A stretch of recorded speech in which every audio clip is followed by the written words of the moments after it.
Welcome to episode 3 of our video series featuring conversations with musicians, artists, and creative people of all sorts. This week features one of my favorite people, Jane Hendrick. You may recognize that name from our recent songwriting collaboration. She's a watercolor artist, a massage therapist, a mom, and an all-around badass. We started our conversation with bees? I forgot about the bees. How's that going?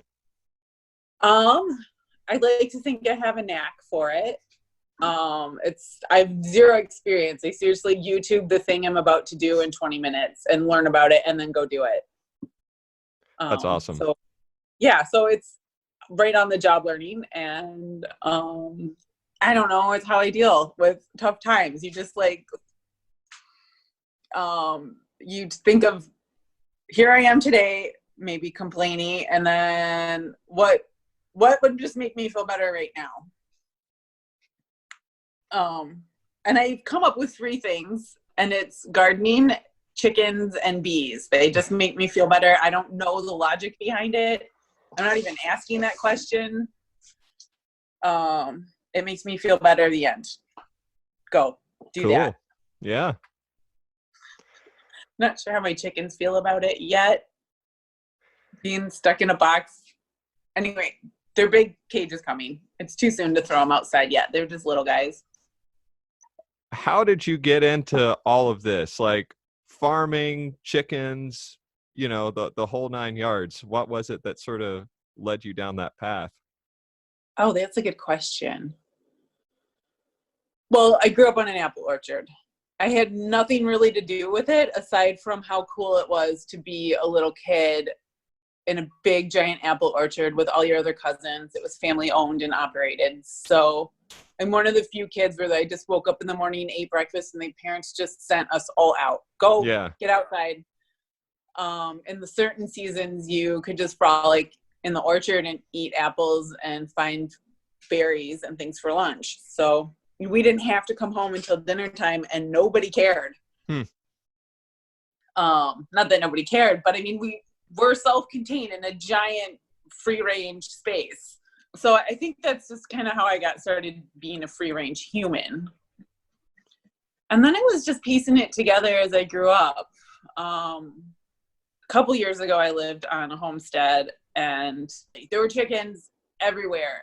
So in the process of chickens doing what chickens do naturally, they were thriving. I think genetically, when there's chickens around, this is a theory, I'm just throwing it out there. I have not done any studies, but maybe we can start that. Chickens are the cure to depression.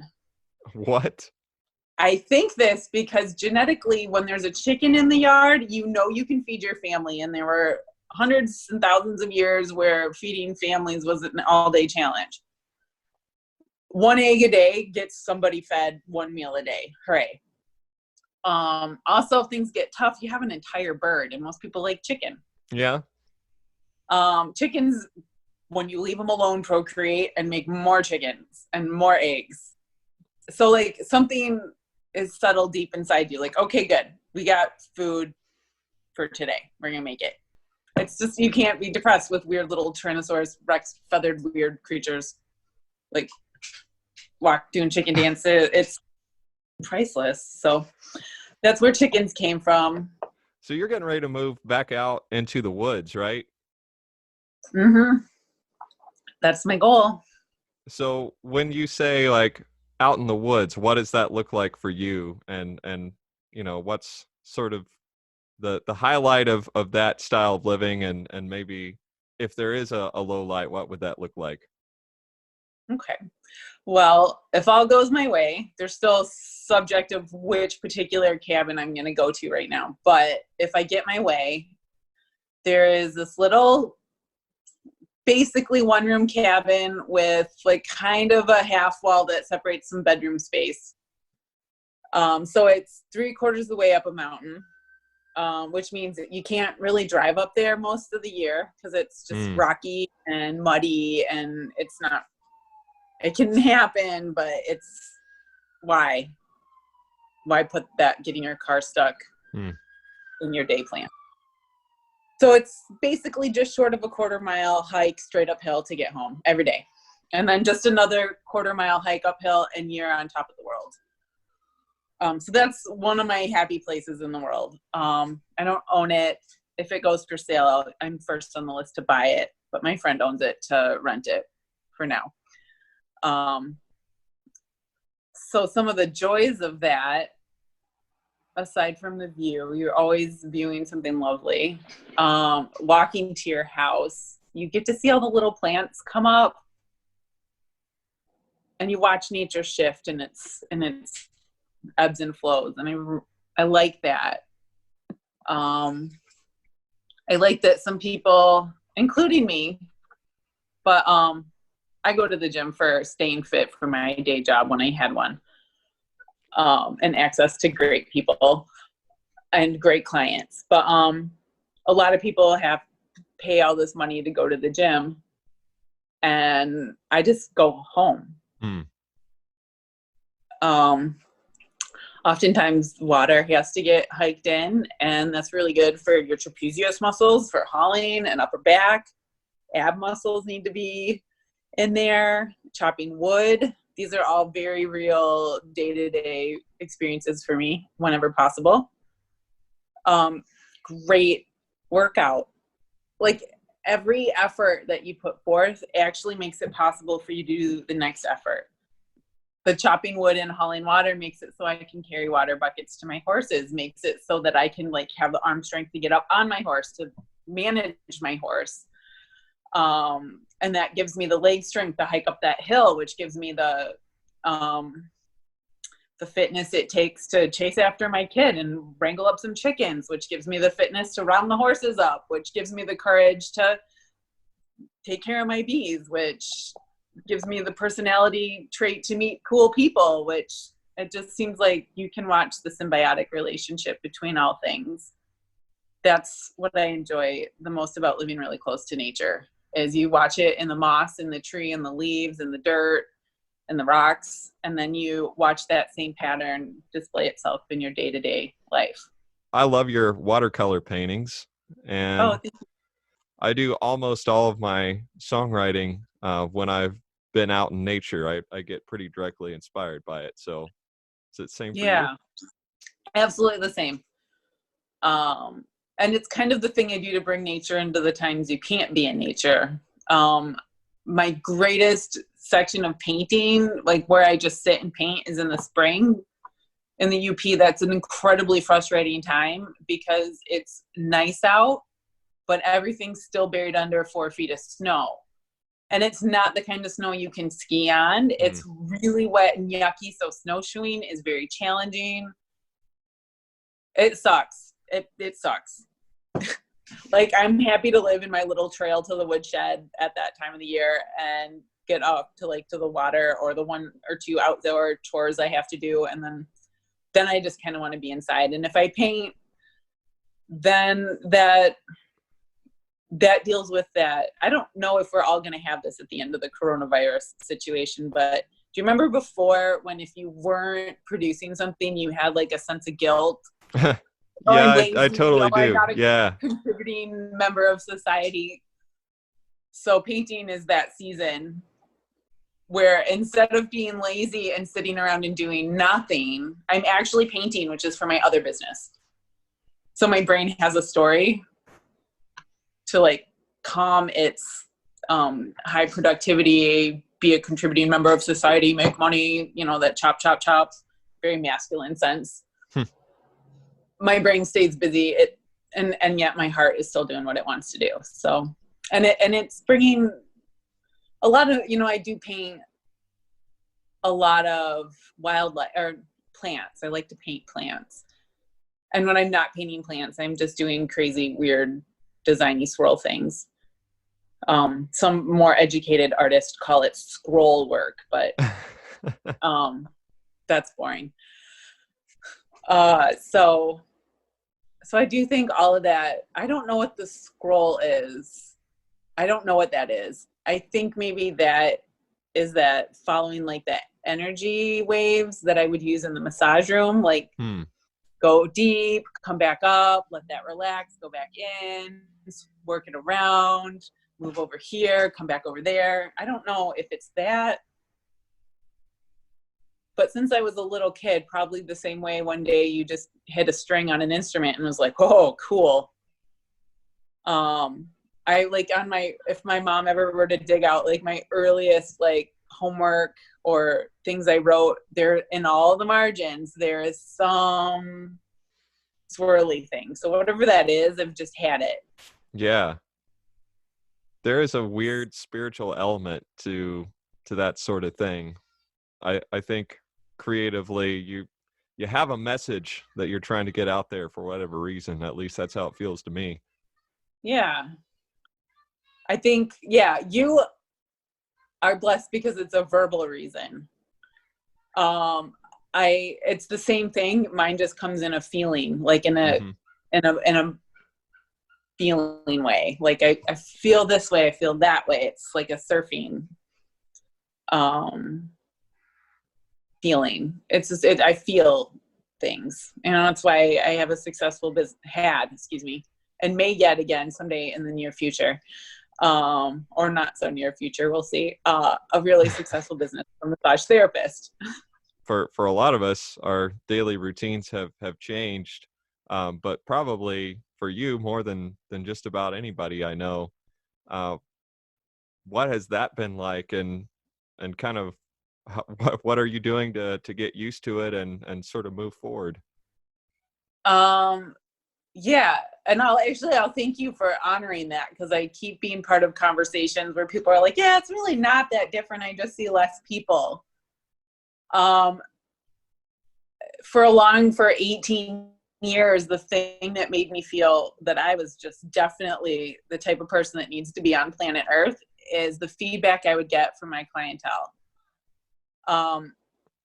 People were excited to see me every day. They'd see me and they'd always feel so much better and say wonderful things about me, like my magical hands or my intuitive abilities. Like I always had positive feedback that what I was doing with my life was a good thing. Gone, one day gone. March 13th, gone.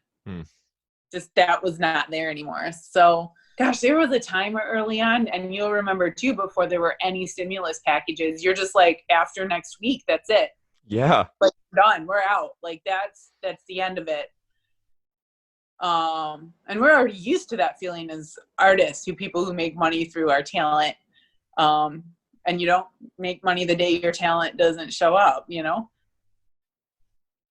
So, and I think you've done really well, Brian, because you've been able to take your creativity and find another venue for it and like just shift it over here. Massage, there's no way to do that. No. I cannot online massage people. Luckily I have a good foundation. Being Jane is cool. Anyway, I know that I've never had to put it to the test before. It's still true, but yeah, some days you're just like, I don't, what? Like how, why am I getting out of bed aside from coffee though? So coffee is important, but I mean, I had to put a lot of emphasis on little, almost nothing things to get moving. I'm lucky that where I live currently until I move back to my cabin there, it's a wooded farmland area. So I could just get distracted real quick with one of my old hobbies, which is tapping maple trees and making maple syrup. So I plugged that in for the purpose. My purpose was collecting sap and hauling buckets. That's what a person does with their life now. And when there was nothing to do with the trees, you balance staring at the wall, making paintings, and trying to have human connection again. Our natural inclination is to make our identity whatever we're good at. So, yeah. Like that's a whole process of learning and self-discovery and trying to deal with all that. So I really admire how quickly you've had to just jump in and adapt to that. Yeah.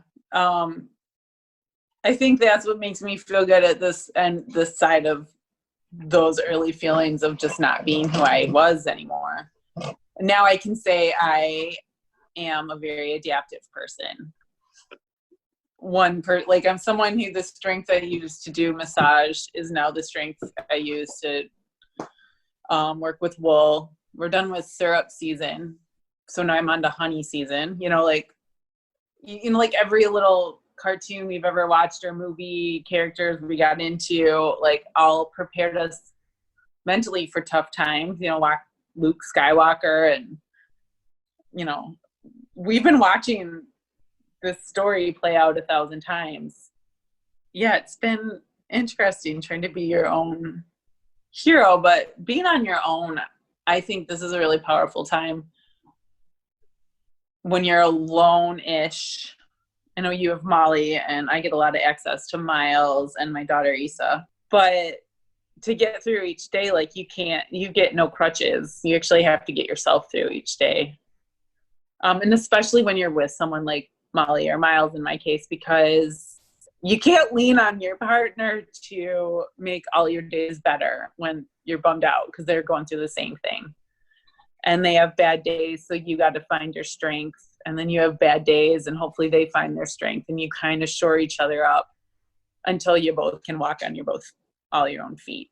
That's so true. Yeah. That's honestly why, like, the aspect of community has been so important to me through all of this. Cause yeah, like during normal times, sure. Like I could lean on Molly whenever. Yeah. But I've tried to be sort of cognizant of that now. Like I can't just put all of that burden on one person. I've got to spread it out, and yeah, it's kind of, I'm glad that you said that, because I think that's pretty important. Yeah, we are community-minded folks, aren't we? Like, maybe is that, like, I feel like our lifestyles prove to us that community is the ticket for everything. But to have that taken away, I'm even more convinced that community is still the solution. And I think I think if I had to make a prediction, when things start to open back up again, we're going to look first to our closest community and open those doors. And then when that gets back to, I don't even like the word normal anymore. I don't either. But when that creates a pattern, you open the doors a little bit more to a wider community.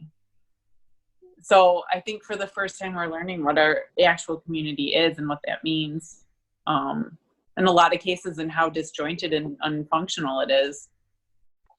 That's my biggest hope for all of this, honestly. Like, if we can shift our mindset from everything has to be big, everything has to be national and global, and it's all about, basically maximizing how much money we make, getting everything for cheap. If people can just take one step away from that, or two steps away from that, and start looking around their own communities and finding the people that can provide needed services, and finding the people that are valuable and appreciating them, that would be a tremendous change for the positive.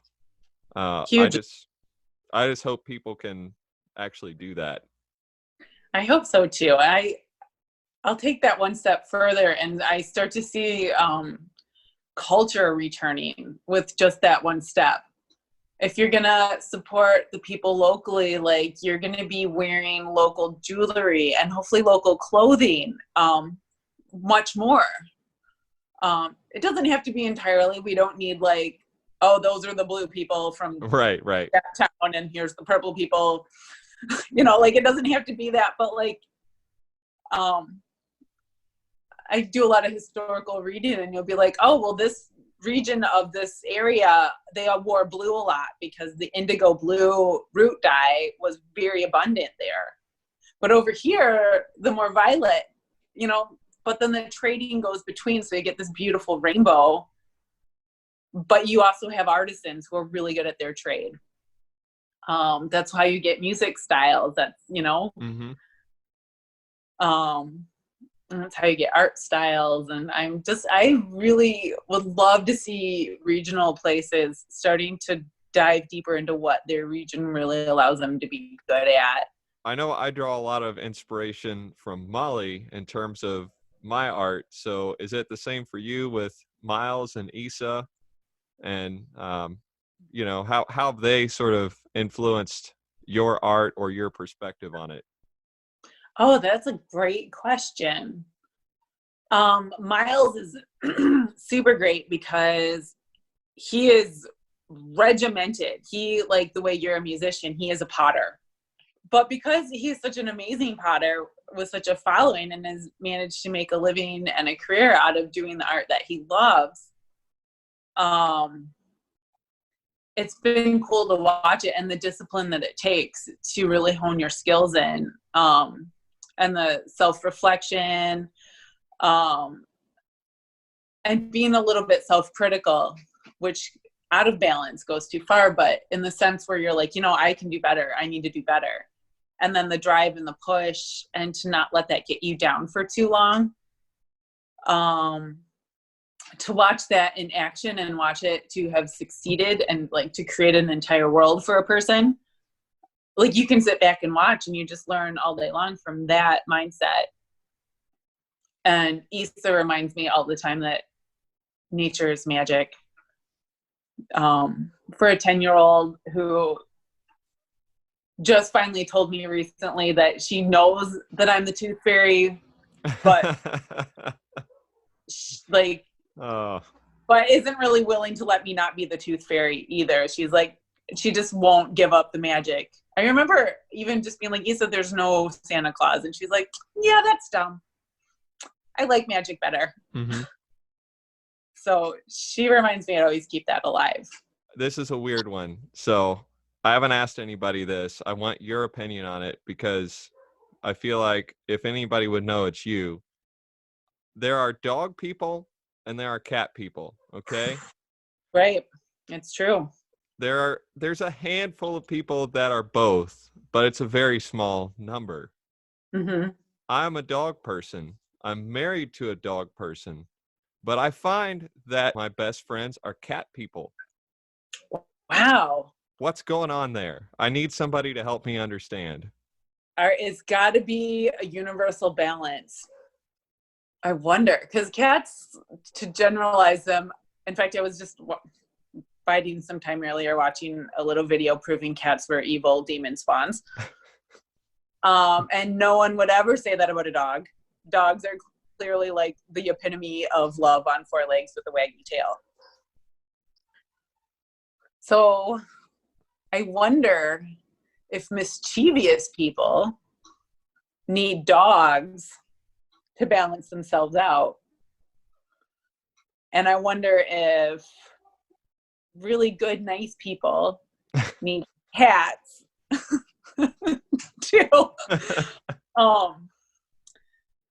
to balance that out, so that you understand that the world becomes better with the full range of spectrums. So we know who you are. Mm-hmm. Sure. I think there's something to strong, independent people not needing dogs or wanting dogs, because dogs are very, I mean, they do fill a big gap in terms of unconditional love and companionship and all of that. And they're needy. So I can see cat people don't have time for that shit. Hell no. I had a kid for that. Yeah. So I tell people when they're like, oh, we're going to get a puppy. I'm like, why didn't you just get a kid? I say the same thing in reverse. I'm like, just get a dog. It's cheaper.